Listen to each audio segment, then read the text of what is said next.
शिवपुराण उमा संहिता नाथ भक्तगणों आपको काल को जीतने का उपाय नवोदा शब्द वर्मा एवं तुकार के अनुसंधान तथा उसके प्राप्त होने वाली सिद्धि का वर्णन की कथा सुनाऊंगा। आप इसको ध्यानपूर्वक सुनिए। देवी पार्वती ने कहा, प्रभु काल से आकाश का भी नाश होता है। वह भयंकर काल बड़ा विकराल है। वह स्वर्ग का भी एकमात्र स्वामी है। आपने उसे दग्ध कर दिया था, परंतु अनेक प्रकार के स्रोतों द्वारा जब उसने आपकी स्तुति की तब आप फिर संतुष्ट हो गए और वह काल पुनः अपनी प्रकृति को प्राप्त हुआ, पूर्णतः स्वस्थ हो गया। आपने उससे बातचीत में कहा, काल तो सर्वस्त्र विचरोगे किंतु लोग तुम्हें देख नहीं सकेंगे। आप प्रभु की कृपा दृष्टि होने और वर मिलने से वह काल जी उठा तथा उसका प्रभाव बहुत बढ़ गया। अथवा महेश्वर, क्या यहाँ ऐसा कोई साधन है जिससे उस काल को नष्ट किया जा सके? यदि हो तो मुझे बतलाइए, क्योंकि आप लोगों में शिरोमणि और स्वतंत्र प्रभु हैं। आप परोपकार के लिए ही शरीर धारण करते हैं। शिववरी देवी, श्रेष्ठ देवता, दैत्य, यक्ष, राक्षस, नाग और मनुष्य किसी के द्वारा भी काल का नाश नहीं किया जा सकता, परंतु जो ध्यान प्राण योगी हैं वे शरीरधारी होने पर भी शुक्र व काल को नष्ट कर देते हैं। वरारोहे, यह 5 भौतिक शरीर सदा उन भूतों के गणों से युक्त ही उत्पन्न होता है और उन्हीं में इसका लय होता है। मिट्टी की देह मिट्टी में मिल जाती है। आकाश से वायु उत्पन्न होती है। वायु से तेज इस तत्व प्रकट होता है। तेज से जल का पार्गट्य बतलाया गया है और जल से पृथ्वी का आविर्भाव होता है। पृथ्वी आदि भूत कर्मश अपने कारण में लीन होते हैं।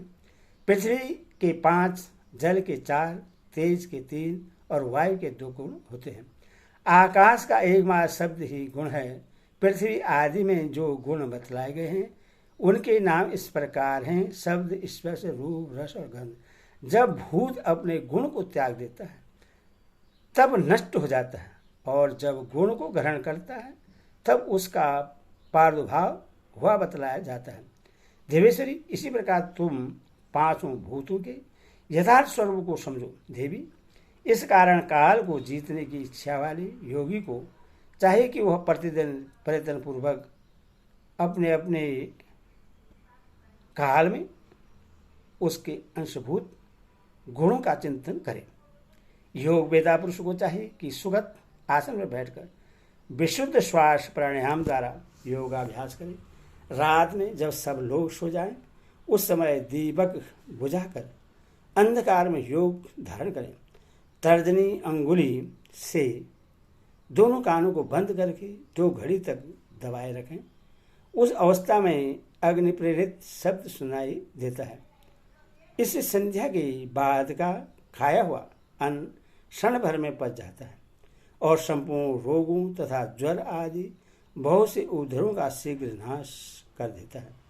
जो साधक प्रतिदिन इस प्रकार 2 घड़ी तक शब्द ब्रह्मा का साक्षात्कार करता है वह मृत्यु तथा काम को जीतकर इस जगत में स्वतंत्र विचरता है और सर्वज्ञ एवं समदर्शी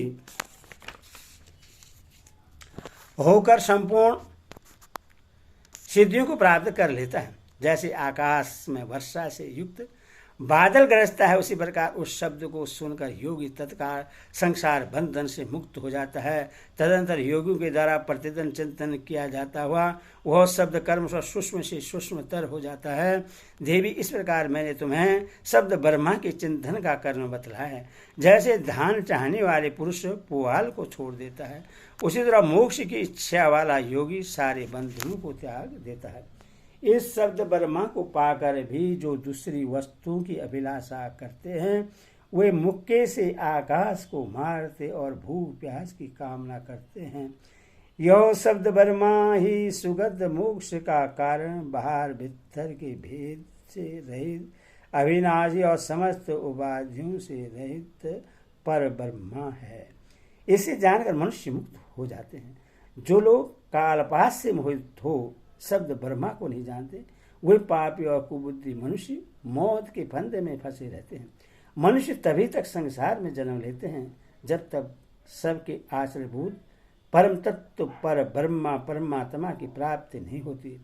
परम तत्व का ज्ञान हो जाने पर मनुष्य जन्म मृत्यु के बंधन से मुक्त हो जाता है। निद्रा और आलस साधना का बहुत बड़ा विघ्न है। इस शत्रु को यत्न पूर्वक जीत कर सुगत आसन पर आसीन हो प्रतिदिन शब्द ब्रह्मा का अभ्यास करना चाहिए। 100 वर्ष की अवस्था वाला वृद्ध पुरुष आजीवन इसका अभ्यास करे तो उसका शरीर रूपी स्तंभ मृत्यु को जीतने वाला हो जाता है और उससे प्राणवायु की शक्ति को बढ़ाने वाला आरोग्य प्राप्त होता है। वृद्ध पुरुष में भी ब्रह्मा के अभ्यास से होने वाले लाभ का विश्वास देखा जाता है। फिर तरुण मनुष्य को इस साधना से पूर्ण लाभ हो, इसके लिए तो कहना ही क्या है। यह शब्द वर्मान न ओंकार है, न मंत्र है, न बीज है, न अक्षर है। यह अनाहत नाद बिना आघात के अथवा बिना बजाए ही प्रकट होने वाला होता है। इसका उच्चारण के बिना ही चिंतन होता है। यह शब्द ब्रह्मा परम कल्याणमय है। प्रिय शुद्ध बुद्धि वाले पुरुष यत्नपूर्वक निरंतर इसका अनुसंधान करते हैं। अथवा 9 प्रकार के शब्द बतलाए गए हैं। इन्हें प्राणवेता पुरुषों ने लक्षित किया है। मैं इन्हें प्रयत्न करके बता रहा हूँ। इन शब्दों को नाद सिद्ध भी कहते हैं। वे शब्द कर्म इस प्रकार हैं: घोष, काश, झांस आदि, सिर्ग, सिंघा आदि, घंटा, वाणी आदि, बांसुरी, धुंदवी, शंख और नवा मेघ गर्जन।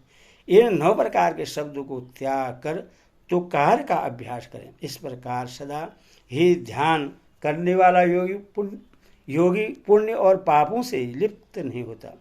देवी योगाभ्यास के द्वारा सुनने का प्रयत्न करने पर भी जब योगी उन शब्दों को नहीं सुनता और अभ्यास करते करते मरणासन हो जाता है, तब भी वह दिन रात उस अभ्यास में ही लगा रहे। ऐसा करने 7 दिनों में वह शब्द प्रकट होता है। जो मृत्यु को जीतने वाला है देवी, वह शब्द 9 प्रकार का है। उसका मैं यथार्थ रूप से वर्णन करता हूँ। पहले तो घोषात्मक नाद प्रकट होता है, जो आत्मशुद्धि का उत्कृष्ट साधन है। वह उत्तम नाद सब रोगों को हर लेने वाला तथा मन को वशीभूत करके अपनी ओर खींचने वाला है। दूसरा कास्य नाद है, जो प्राणियों की गति को स्तंभित कर देता है। वह विष, भूत और ग्रह आदि सबको बांध देता है। इसमें शेष नहीं है। तीसरा सर्ग नाद है, जो अभिचार से संबंध रखने वाला है। उसका शत्रु के उच्चाटन और मारण में नियोग एवं प्रयोग करें। चौथा घंटा नाद है, जिसका साक्षात परमेश्वर शिव उच्चारण करते हैं। वह नाद संपूर्ण देवताओं को आकर्षित कर देता है। फिर भूतल के मनुष्यों की तो बात ही क्या है। यक्षों और गंधर्वों की कन्याएं उस नाद से आकृष्ट हो योगी को उसकी इच्छा के अनुसार महासिद्धि प्रदान करती है तथा उसकी अन्य कामनाएं भी पूर्ण करती हैं। 5वां नाद बीड़ा है, जिससे योगी पुरुष सदा सुनते हैं। देवी उस वाणी नाद से दूरदर्शन की शक्ति प्राप्त होती है।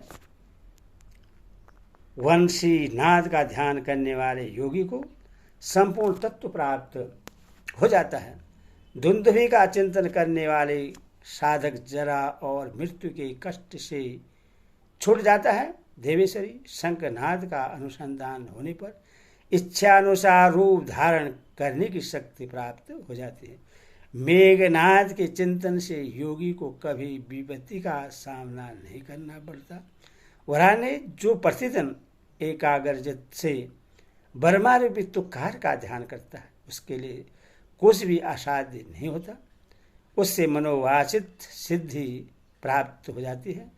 वह सर्वज्ञ, सर्वदर्शी और इच्छानुसार रूपधारी होकर सर्वस्त्र विचरण करता है। कभी विकारों के वशीभूत नहीं होता। वह साक्षात शिव ही है, इसमें शेष नहीं है। परमेश्वरी, इस प्रकार मैंने तुम्हारे समक्ष शब्द ब्रह्मा के नवधा स्वरूप का पूर्णता वर्णन किया है। अब और क्या सुनना चाहते? ओम नमः शिवाय, ओम नमः शिवाय।